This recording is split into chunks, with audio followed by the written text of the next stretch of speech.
Well, this scheme to carry out roadworks on the London Road has been in the planning for probably a year, and I've had quite a lot of involvement in it over that time.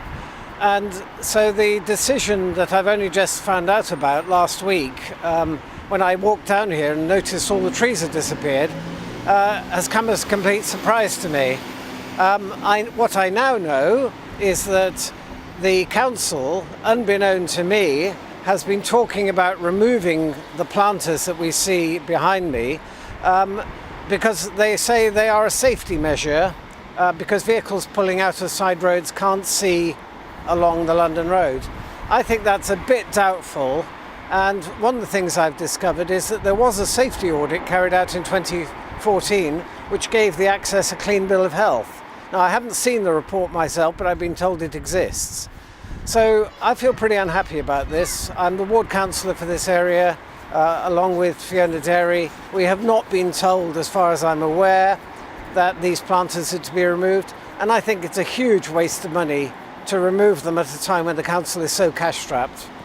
What about the community living around the road here? As I understand it, they had quite an involvement, didn't they, in the planters and the tree planting in the first place? Yes, they did. There was a lot of work to help design the planters themselves. They are an interpretation of a poem, I understand, and the siting and everything was agreed with people locally.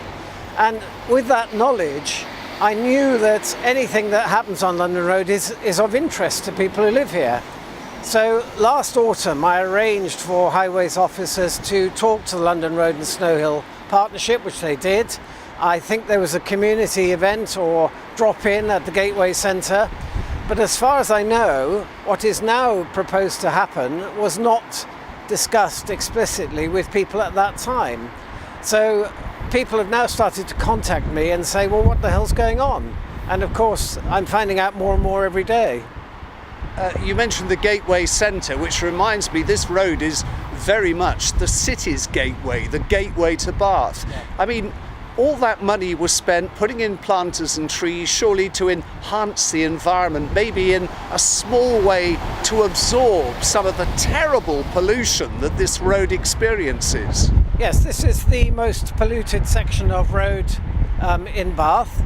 The legal limits are exceeded by over 50%, and it's very polluted. And anything that we can do as a council to green the entrance to the city and improve it is got to be a good thing. So this is a very retrograde step.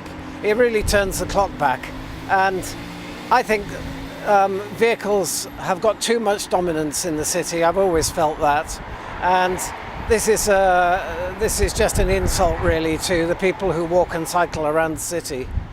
What about the planters themselves? What's going to happen to them? Well, I don't know at the moment. I've been told that there is no other place for them and they're going to be scrapped. And if that's true, that's shocking because they cost around £5,000 each when they were installed. And that's a shocking waste of money at a time when the council is so short of money. A lot of people, it has to be said, have never liked them. Accusations of rust buckets. They've certainly stained the new pavement underneath them. Do you think in many respects it was a bad idea in the first place? No, I don't. I mean, I think that this type of public art, so you can think about the Angel of the North, you can think about Anthony Gormley statues, these are meant to weather with time and have that rust appearance. So I know they weren't universally popular at the time, but the consensus in 2014 is what you see now, and it's a shame really that the people who didn't like them have maybe got their way. What's your next step? Well, I need to find out exactly who made this decision and why, and I will challenge it if I can. I think this is really quite an insult to people who live here. We're trying to improve the city for people who live in it, and this is a backward step.